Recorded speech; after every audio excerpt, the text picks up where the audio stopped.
Assalamualaikum warahmatullahi wabarakatuh. Perkenalkan, nama saya Sasha Rusyanti dari kelas 7D. Di sini saya akan memaparkan atau mempresentasikan mengenai modul cerita rakyat atau hikayat.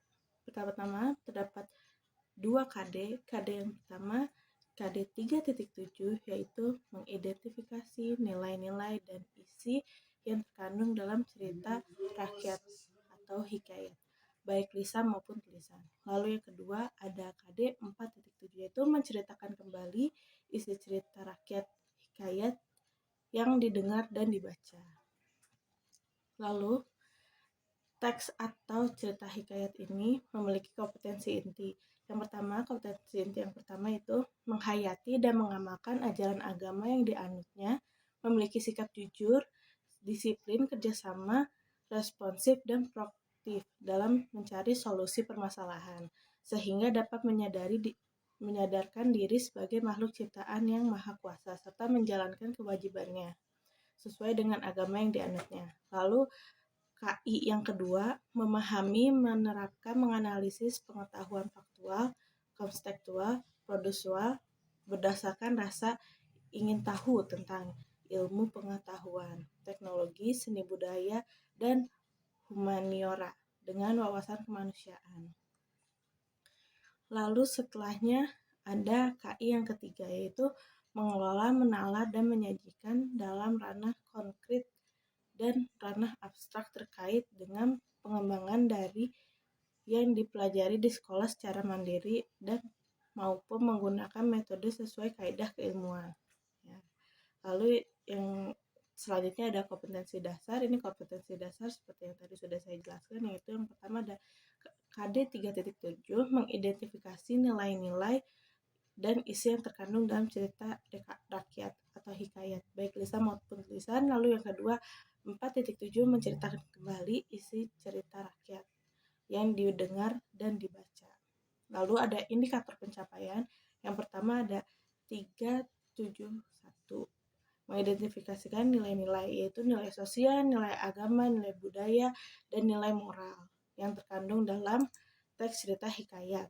Lalu 3.7.2 ada menyimpulkan isi yang terkandung dalam cerita hikayat. Lalu selanjutnya ada 4.7.1 menceritakan kembali teks hikayat. Lalu yang kedua ada menanggapi isi teks hikayat. Selanjutnya ada peta konsep. Yang pertama dalam teks hikayat, yang pertama ada nilai-nilai teks hikayat, yang kedua ada isi teks hikayat, yang ketiga ada bagian-bagian penting hikayat, dan yang keempat ada macam-macam teks hikayat. Lalu di sini ada melalui diskusi kelompok dan pengetahuan teks hikayat, peserta didik dapat mengidentifikasi nilai-nilai yang terkandung dalam hikayat dengan kritis dan bertanggung jawab.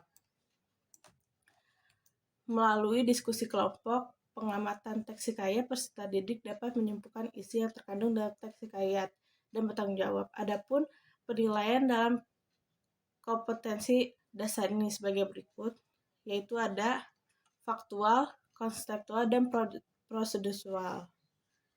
Di sini dari yang faktual ada mengidentifikasikan nilai-nilai dan isi. Lalu konseptual yaitu ada mengidentifikasikan karakteristik hikayat, mengembangkan makna, isi, dan hikayat. Lalu yang terakhir ada prosedural, terbagi menjadi 3. Yang pertama mengidentifikasi isi pokok hikayat dengan bahasa sendiri. Yang kedua mengidentifikasi karakteristik dan nilai-nilai yang terdapat dalam hikayat. Lalu yang terakhir menceritakan kembali isi cerita hikayat yang didengar dan dibaca. Setelahnya ada ringkasan materi. Yang pertama ini mengidentifikasikan teks hikayat. Hikayat termasuk cerita rakyat yang dilestarikan. Cerita rakyat merupakan titipan budaya dari nenek moyang pada generasi penerus bangsa. Cerita rakyat penting dilestarikan, dikembangkan. Menurut Wikipedia, hikayat merupakan sebuah karangan sastra yang berbentuk prosa, biasanya menggunakan bahasa Melayu yang berisi tentang sebuah cerita, kisah, dan dongeng. Selain itu, secara umum hikayat menceritakan kisah mengenai kehebatan atau pahlawan, seseorang yang lengkap dengan kesaktian kebaktian, mukjizat, serta keanehan dari tokoh utama tersebut. Materi pada kegiatan pembelajaran ini menekankan pada nilai-nilai dalam hikayat. Nilai-nilai adalah merupakan unsur ekstrinsik yang mempengaruhi karya sastra dari luar cerita, yaitu pengaruh pengarang. Nilai merupakan tuntunan perilaku atau hidup seseorang. Oleh karena itu, nilai-nilai biasanya tampak pada karakter tokoh yang diciptakan oleh pengarang tersebut. Lalu di sini ada nilai-nilai teks hikayat terdiri dari 4. Yang pertama itu nilai moral, akhlak atau sikap baik dan buruk manusia. Hikayat banyak mengandung nilai moral yang dijadikan cermin untuk bersikap dalam kehidupan sehari-hari. Yang kedua ada agama, kepercayaan tokoh akan keberadaan Tuhan. Hikayat banyak mengajarkan nilai-nilai keagamaan yang dapat diterapkan dalam kehidupan untuk mempertebal iman. Lalu yang ketiga ada nilai sosial, realisasi antar manusia. Melalui hikayat, kita bisa banyak belajar mengenai nilai-nilai yang dapat melatih kita menjadi manusia yang dapat bersosial dengan sesama manusia lainnya dengan baik. Lalu yang terakhir ada nilai budaya. Adat istiadat atau kebiasaan di suatu wilayah tertentu. Karena hikayat berasal dari Melayu, maka kita bisa banyak belajar mengenai kebudayaan Melayu yang dengan membaca hikayat. Lalu di sini ada contoh-contoh dari bagian dari nilai moral, ada dijabarkan sebuah paragraf mengenai satu cerpen yang diambil lalu diberitahu kalau ini adalah nilai moral dengan penjelasannya. Setelah itu, tidak hanya nilai moral, ada nilai keagamaan, ada nilai sosial, dan juga nilai budayanya di setiap contoh-contohnya. Lalu setelahnya ada rangkuman materi. Rangkuman materi yang pertama itu hikayat ini termasuk dalam jenis teks cerita rakyat. Yang kedua, fungsi hikayat untuk menumbuhkan jiwa pahlawanan, kepentingan diksi, dan sarana hiburan.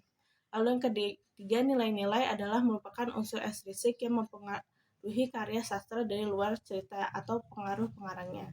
Yang keempat, nilai-nilai karya sastra biasanya tampak pada karakter tokoh yang diciptakan oleh pengarang cerita tersebut. Lalu yang kelima, nilai-nilai dalam kehidupan banyak macamnya. Nilai yang paling sering muncul dari hikayat biasanya nilai moral, sosial, budaya, dan agama atau religius. Yang keenam, hikayat merupakan media yang ampuh di masyarakat dalam kehidupan. Lalu yang ketujuh, hikayat dapat mengajarkan kehidupan secara tidak langsung sehingga seseorang tidak akan merasa dirugikan. Yang kedelapan, setiap hikayat dapat saja mengandung berbagai nilai-nilai kehidupan. Lalu yang terakhir ini ada sebuah tugas untuk peserta didik.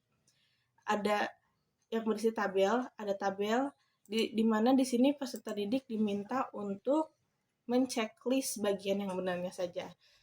Pada tabel tersebut ada nomor, pernyataan, macam-macam nilai yang terdiri dari 4, yaitu nilai moral, nilai agama, nilai sosial, dan nilai budaya. Seperti yang pertama nih, contohnya. Di sini terdapat separagraf cerita hikayat, yaitu usai mendengar cerita suaminya, Dang Merdu langsung memandikan dan meluruhkan anaknya. Kemudian ia memberikan anaknya kain, baju, serta ikat kepala serba putih. Lalu Dang Merdu memberi Hang Tua makan nasi kunyit dengan telur ayam. Nah, di sini adalah salah satu pesan yang bisa masuk ke dalam macam-macam nilai, yaitu nilai budaya. Karena di sana daerah situ Hang Tuah makan nasi kunyit itu sebagai budaya di sana. Lalu yang kedua, contoh yang kedua itu sang ibu juga memanggil pemuka agama untuk mendoakan keselamatannya. Nah, di sini ada doa, berarti nilai agama seperti itu. Lalu yang terakhir ada latihan soal. Di sini bacalah teks hikayat berikut. Ada 2 cerita. Yang pertama cerita asal muasal Candi Prambanan. Lalu yang kedua ada cerita hikayat si miskin. Di sini setelah membaca dua cerita itu, peserta didik diminta untuk menentukan nilai-nilai yang terkandung dalam cerita hikayat tersebut dan memberikan buktinya yang mendukung. Pertama ada di tabelnya tentu saja ada 3 kolom dan 4 ke bawah, yaitu nilai moral, nilai agama, nilai sosial, dan budaya. Lalu sebelahnya di sini peserta didik harus mengisi paragraf atau percakapan bagaimana yang terdapat nilai moralnya, yang terdapat nilai agamanya, yang terdapat nilai sosial, dan nilai budayanya. Sudah, hanya sekian dari saya.